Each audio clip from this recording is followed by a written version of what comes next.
equipo. Buenas tardes. No se oye. Esa. Por favor, voy a pedir a la persona que esté encargada de la pantalla, si fuera tan amable en colaborarnos en el sistema. Encantado de estar acá. Es un placer para mí el hablarles de algo muy especial, muy importante, pero antes quiero escuchar esos aplausos fuertes, fuertes, para el Monseñor Antonio Camilo González, por favor. Placer. Un aplauso especial también para el presidente de Radio María, Pedro Alberto. ¿Dónde anda, don Pedro? Para el padre Silvio, que trabajó tan duro en esto. Un aplauso, padre. Y todo ese equipo, Alfredo y demás personas que ahí vistiendo esa hermosa, esa azul, esa camiseta azul, está trabajando para esto. Y un aplauso para todos los organizadores, por favor. Es lindo estar en Nueva York, es hermoso disfrutar de este clima. Anoche llovía mucho y teníamos miedo. Rezamos que se vaya la lluvia y se fue.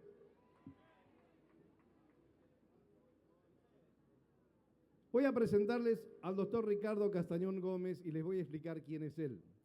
Como decía el padre Silvio, es un científico boliviano, ha sido asesor de la doctora Libby, Premio Nobel de Medicina, un hombre que hace unos años atrás fue ateo y yo lo conozco desde esa época, hace muchos años, y empezamos a hacer hace aproximadamente 18 años una serie de documentales, videos sobre aquellas situaciones diferentes que se producían a lo largo del mundo, las hostias que sangraban las imágenes de algunas imágenes a lo largo del mundo, y el doctor Ricardo Castañón, que estudia el cerebro y la conducta humana, lo que ha hecho es recopilar todas estas situaciones, ir estudiando y averiguar por qué se suceden estos fenómenos.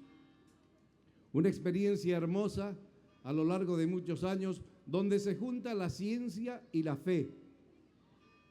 Lo que van a ver esta noche es el resultado de una serie de investigaciones que hemos hecho seguimiento a lo largo de muchos años, y es interesante ver que también hemos preparado documentales. Ahí a mano derecha mía hay una mesa con los libros que ha escrito el doctor Castañón, además de los videos que hemos producido, cuando hemos advertido todas estas situaciones totalmente raras, diferentes.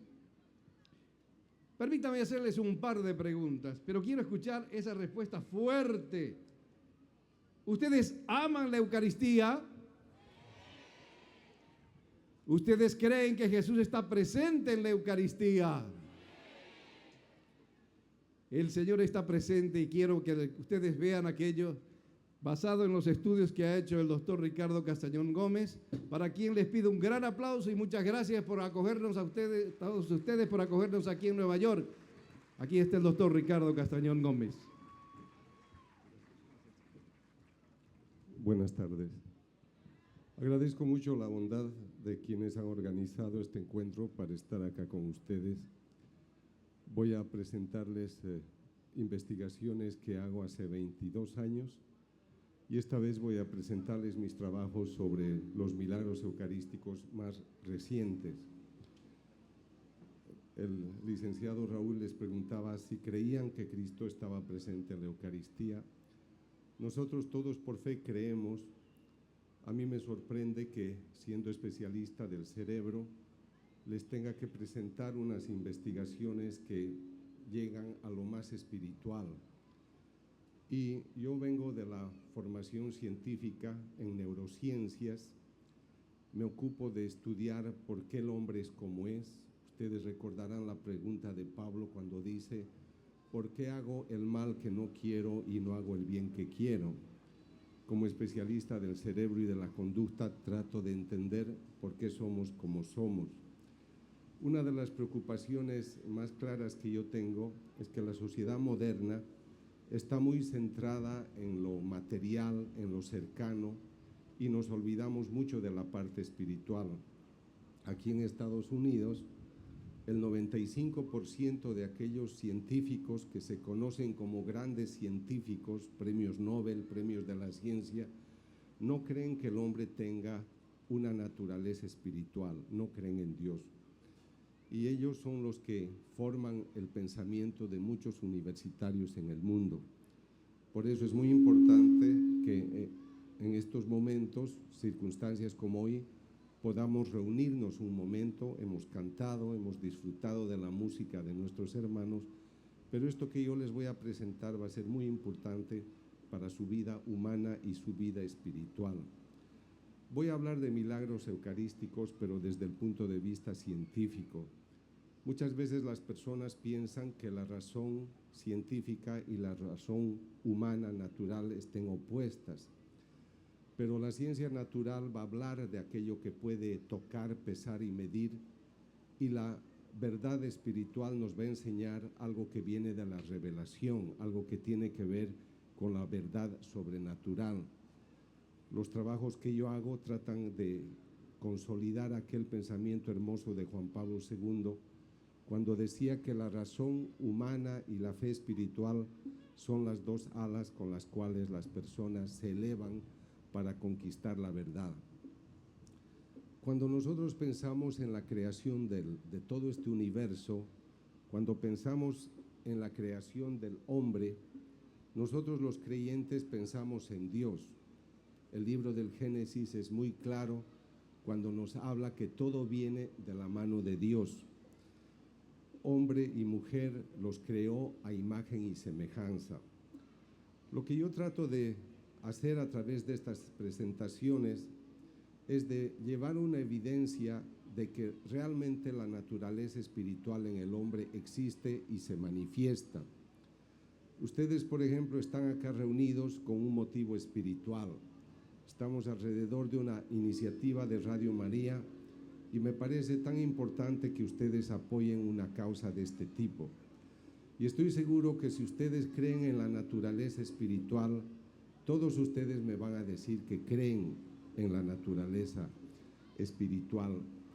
Pero los milagros eucarísticos suceden para poder demostrarnos también cómo esta naturaleza espiritual se manifieste. Quisiera que vean esta imagen. La primera les muestra una hostia consagrada. Es la hostia que hemos comulgado esta mañana, la que van a comulgar más tarde.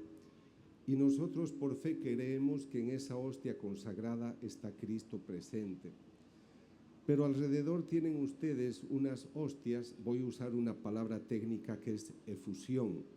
Efusión es un brote de una sustancia que es rojiza en este caso, pero luego los estudios demuestran que se trata de sangre humana. Estas investigaciones yo las empecé el año 1999 por invitación del cardenal Jorge Bergoglio, arzobispo de Buenos Aires, hoy Papa Francisco. Yo no pensaba que en ese entonces el arzobispo que me invitó a hacer estas investigaciones durante 6 años sería luego nuestro Papa. Pero antes de presentarles el milagro en sí, quisiera ayudarles a meditar unos 5 minutos sobre un tema del cerebro sumamente importante. Yo quisiera que se pregunten por qué ustedes están acá, por qué han venido a esta reunión. Esta máquina que les presento se llama tomografía positrón y nos permite estudiar el cerebro en vivo gracias a una sustancia radioactiva que se introduce en la circulación sanguínea. Cuando esta sustancia llega al cerebro, podemos ver en rojo qué zona del cerebro trabaja cuando hacemos algo.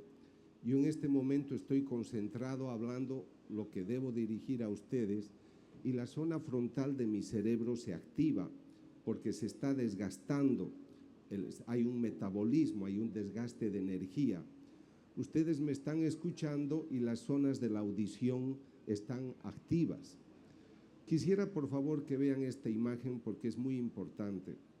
Esta imagen nos está mostrando el cerebro de una persona consciente de algo. Esta mañana les han dicho, vas a ir al encuentro que hay en la parroquia, y ustedes han dicho, sí, yo no me lo pierdo. Y han venido y están puntuales y están acá sentados y de pie, prestando atención a este evento. Cuando el cerebro está concentrado y consciente de algo, trabaja como ustedes están viendo en esta imagen. Este es un cerebro consciente de algo. Tu novio, tu esposo te dice, te amo como hace 20 años. ¿Y tú me amas? Sí, te amo mucho. Y lo que mejor me ha podido suceder es vivir contigo. Si la persona muestra este resultado, quiere decir que está consciente, está comprometida. Si yo te pregunto, ¿amas a Dios sobre todas las cosas? Lo que yo debo esperar es que ustedes presenten este resultado. Pero ahora vean la siguiente imagen. La mancha es más pequeña y nos está mostrando solamente un centro del cerebro que nos permite articular palabras. La mujer emocionada cumple 20 años de aniversario de matrimonio y le dice a su marido, ¿me amas? Y él responde, ajá. Pero ya no me has dicho como antes que soy el centro de tu vida, que soy lo más importante para ti. No sé. O sea, ya no está muy convencida la persona. Yo quisiera que tomen importancia a esta imagen, a la primera, porque es la imagen de una persona comprometida. Y si nosotros somos católicos y te preguntan, ¿amas a Dios sobre todas las cosas? Y tú respondes, sí, con toda mi alma, con todo mi corazón, yo debo esperar que tu cerebro trabaje así. Esta es una persona convencida. Y no solamente viene a una reunión, sino que va a su casa y vive la palabra de Dios. Pero la otra imagen es la de una persona tibia. ¿Eres católico? Ajá. ¿Crees en Dios? Cuando tengo problemas. Entonces es muy importante, por eso les hablo un momento del cerebro, para que ustedes piensen y digan, yo he venido a una reunión en la que voy a pasar varias horas cantando, alabando, hablando de Dios, pero yo quiero tener conciencia de por qué soy católico, por qué hago las cosas. Tú te has casado con una mujer, cuida tu hogar, cuida tu familia, cuida tus hijos. Es que los hombres siempre engañan a las mujeres, ¿quién te lo ha dicho? No tiene que ser una norma. Puede ser una debilidad humana, pero no es una norma. Si el hombre se ha casado y la mujer también, deben respetar su hogar, pero deben estar conscientes de ella. Yo trabajo mucho en este tema, he escrito muchos libros, pero 2 libros han sido muy importantes para la gente. Uno se llama Cuando la palabra hiere y otro Cuando la palabra sana. He tardado muchos años haciendo esos libros, porque cuando una persona ofende a otra, está hablando con un cerebro activo como en la segunda imagen. Habla por hablar, pero no está pensando en las consecuencias de lo que dice. Yo acá veo también juventud en esta reunión, pero he estado en muchas regiones de Estados Unidos, yo no vivo acá, estoy solo de paso, y veo muy poca juventud en las misas. Y es porque los papás no están hablando a sus hijos de la vida espiritual. Entonces ustedes tienen que irse con un cerebro, como en la primera imagen, una imagen consciente de las cosas. En el cerebro tenemos unas células que se llaman neuronas y forman unas redes. Cuando nosotros aprendemos algo, formamos redes. Entonces, si tú has venido a este compromiso, no solamente es porque tienes fe, sino también porque tienes hábitos, te gusta ir a la iglesia, te gusta trabajar en un grupo de oración.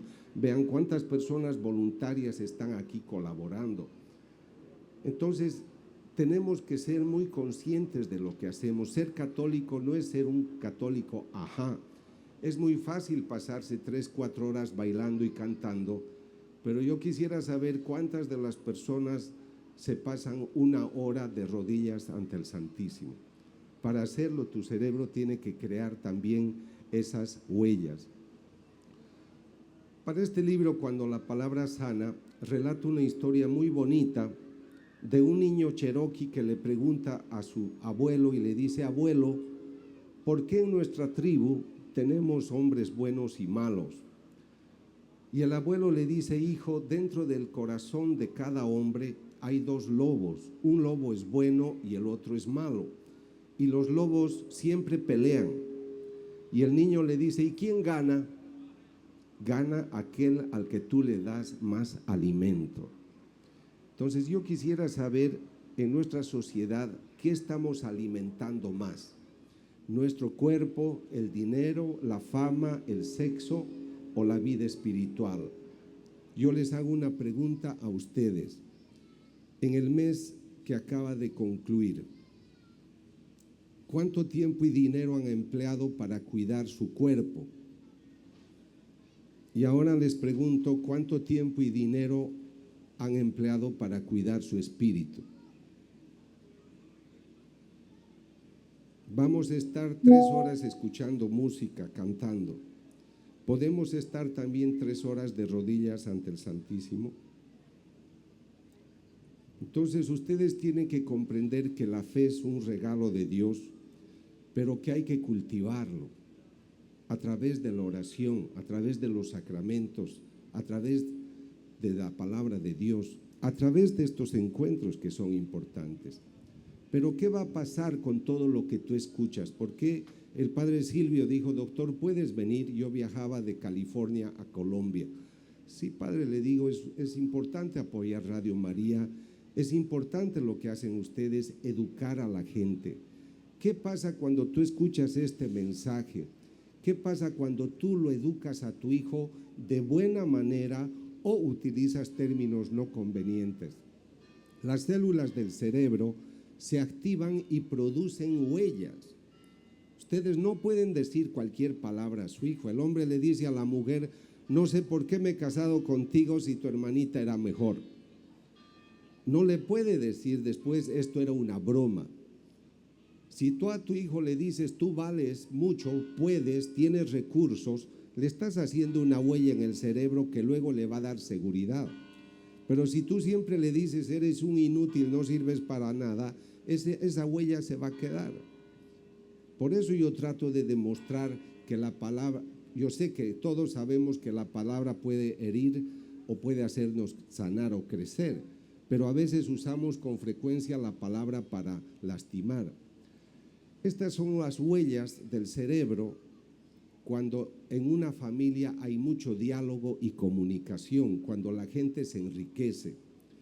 Si en su casa hay diálogo, comunicación, afecto, estima, respeto, las huellas son ricas y el cerebro trabaja así. Fíjense, a esto nosotros llamamos pensamiento complejo. Con esta persona podemos hablar. Aunque le digas: no vas a salir porque no has llegado puntual, sí, papá, he roto una norma, tú tienes la razón. Esto es lo que nosotros tenemos que formar. Pero ¿qué pasa a un cerebro donde no hay diálogo, no hay comunicación, hay pelea, hay discusión, se ordena, aquí mando yo y lo vas a hacer porque me da la gana? Las huellas son pobres y el cerebro trabaja de esta manera. Un cerebro de pensamiento simple que lo único que hace es obedecer cuando hay presión, cuando hay amenaza. Entonces, por esta razón, estos datos son útiles para ustedes. En el cerebro, estas manchas que están viendo son esas huellas. Y en este momento les muestro una imagen de neuronas vivas para que vean cómo cada vez que tú estás hablando, las neuronas tratan de juntarse para establecer una huella, sobre todo cuando educas en el hábito, en actitudes permanentes. O sea que cuando nosotros hablamos, debemos estar muy conscientes de lo que producimos en el cerebro. Y ahora entro al tema que les interesa. Yo no podía hablarles de un milagro eucarístico sin invitarles a tener una conciencia de. Para entender lo que les voy a presentar, hay que tener una actitud abierta. Y hay que comprender que vamos a entrar a razones que van más allá de la razón cerebral. Para eso el hombre tiene que abrirse a la verdad espiritual. Es la actitud del hombre y de la mujer que se ponen de rodillas con humildad. Uno de mis libros se intitula Más allá de la razón. Quiere decir que para entender la trascendencia de todo esto hay que ir más allá de la razón humana, biológica, técnica y aceptar las razones espirituales que nosotros tenemos. El día jueves, antes de ofrecerse nuestro Señor, antes de morir el día viernes, establece la presencia, instituye la Santa Eucaristía. Él pide a sus apóstoles, dicen, hagan esto en memoria mía. Esto es mi cuerpo, esto es mi sangre.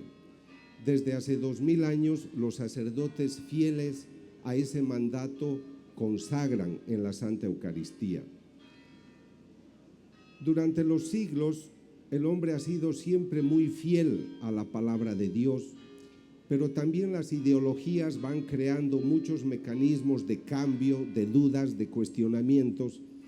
Y en el siglo VIII, IX, X hubo muchos cuestionamientos. ¿Será verdad que Cristo está presente en la Eucaristía? Fue tanto el cuestionamiento, sobre todo en el siglo XI, XII, XIII, que hubo un concilio vaticano muy importante en el siglo XVI, el Concilio de Trento, en el que se establece como dogma de fe la presencia de Cristo en la Eucaristía. O sea, todo católico debe creer que en la hostia consagrada está presente el Señor. Pero como ocurre en los humanos, no todos los humanos tenemos siempre una conciencia permanente. En el siglo VIII, en Lanciano, un sacerdote de la Orden de San Basilio dudaba si Cristo estaría presente en la Eucaristía. Cuando él dudó, la hostia empezó a sangrar. Esta hostia se la conserva hasta el día de hoy, igual el vino, y la Conferencia Episcopal Italiana pidió que un equipo de científicos hiciera una investigación. Ellos demostraron que la sustancia, este profesor Linoli demostró que la sustancia era carne, músculo del corazón, y lo que era el vino se había convertido en sangre. Esto ocurrió en el siglo VIII y es el primer milagro eucarístico reconocido por la Iglesia. El siguiente se lo conserva hoy, ha sucedido en el siglo XIII, se conserva en la iglesia, en la Catedral de Orvieto, pero este sacerdote, a quien se le conoce como Bruno de Bohemia, en 1263, siglo XIII, también dudaba si Cristo estaría presente en la Eucaristía, y cuando él dudó, la hostia empezó a sangrar.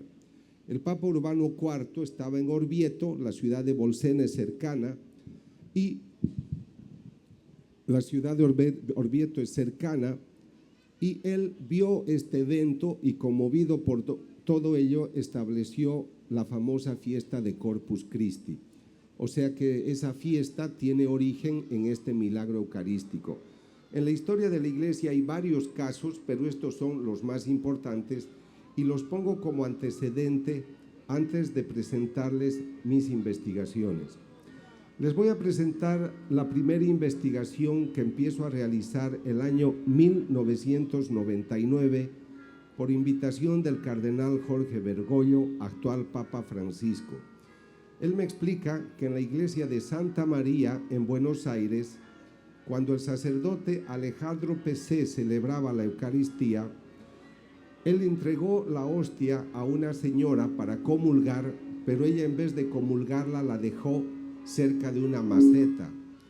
La maceta tenía tierra y la hostia quedó manchada por el polvo, por la tierra, y él colocó la hostia en agua para que se disuelva. Es norma de la iglesia que cuando hay un accidente se coloque la hostia en agua y al disolverse va a suceder que pues ya no está presente el Señor. Él pensaba lograr esa disolución, pero en vez de disolverse la hostia empezó a adquirir una fisonomía, un aspecto rojizo.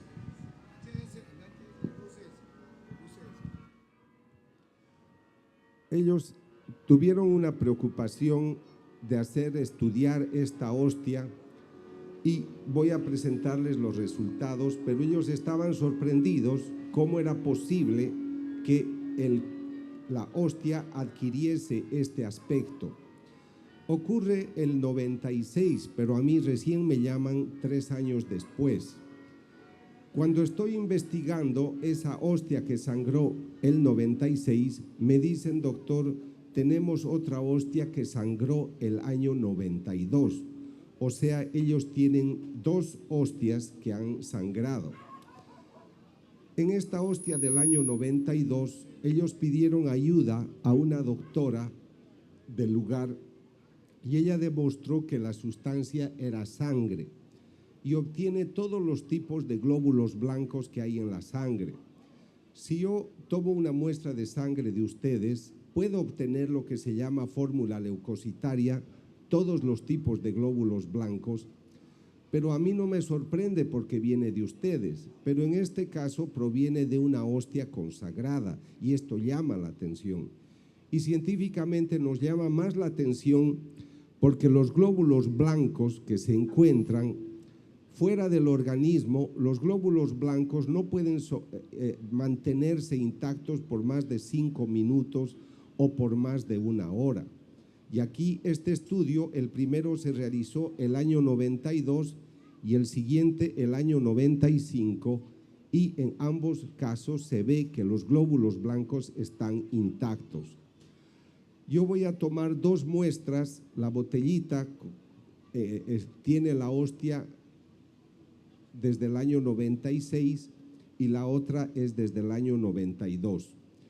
Viajo el 21 de octubre del año 99 a California con un abogado que en ese tiempo trabajaba conmigo, Ron Tesoriero, y llegamos a Forensic Analytical de San Francisco y nos dicen en el año 2000 que la sustancia confirman que se trata de sangre porque han encontrado presencia de ADN humano.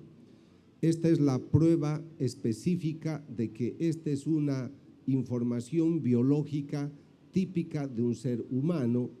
El ADN es la unidad biológica por excelencia de nuestro organismo y sorprende que encontremos ese dato en una hostia consagrada. Hemos viajado a muchos lugares, los estudios han tomado 6 años, hemos estado en 4 continentes consultando distintos profesores, pero el profesor que nos dio los resultados finales en Nueva York es el profesor Federico Tsugibe, quien recibió a 2 miembros del equipo, Mike Willis y Ron Tesoriero, el 20 de abril de 2004. Quisiera decirles que este estudio es un blind test, es un test a ciegas. Por lo tanto, los médicos no saben que esto viene de una hostia consagrada.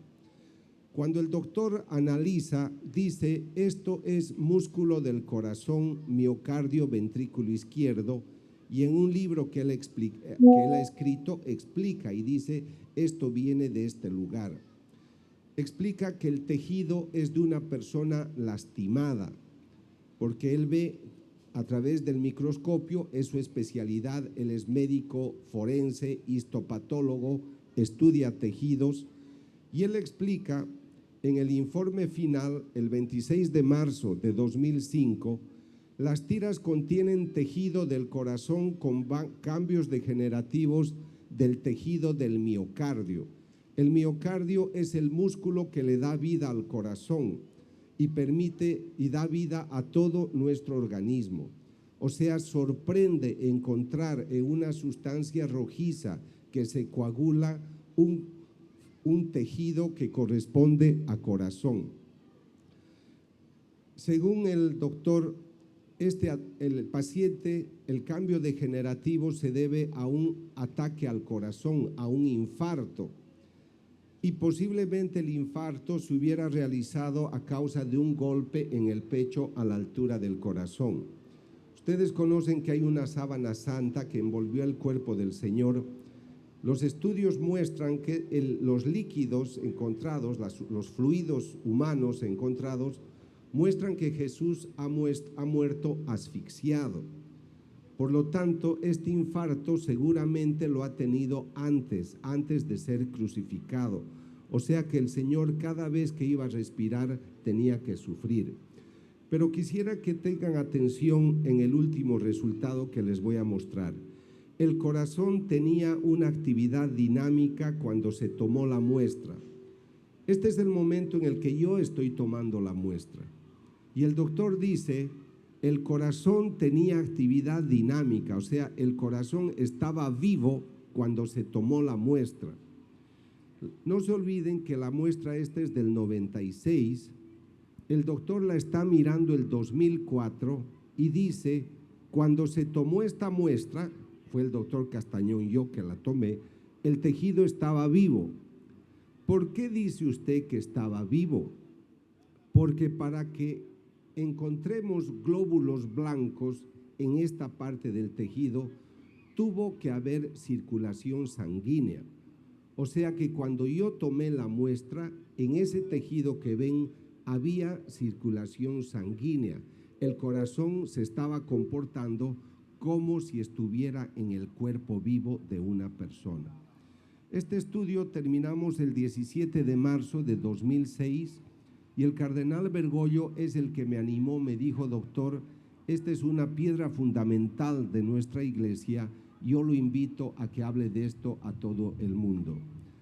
Debido a esa investigación, otros obispos de otros países me han pedido nuevas investigaciones, son casi unas 10 que estoy realizando, pero les voy a presentar la última y más reciente investigación. Todo esto está documentado en nuestros videos y libros, pero les voy a presentar esta que ha sucedido en México y es sumamente importante porque el año pasado el obispo del lugar ha declarado este caso milagroso de origen sobrenatural.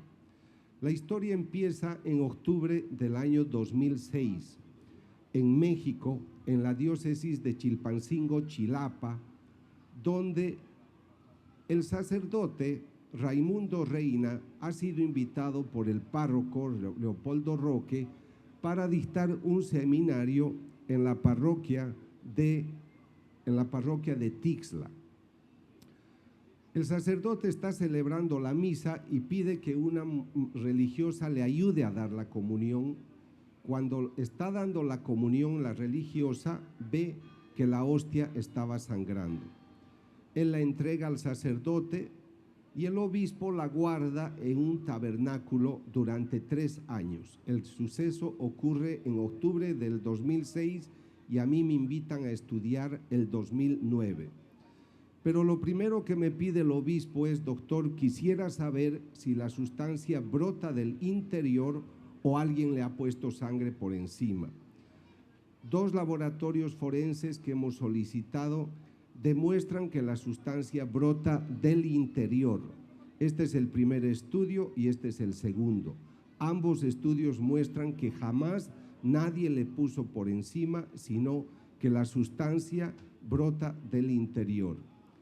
La sustancia corresponde a sangre humana, ahí están los certificados, es de tipo AB y es interesante para nosotros el tipo AB porque es el mismo tipo de sangre encontrado en la sábana santa de Turín y en la hostia de Lanciano, que es la primera que les mostré.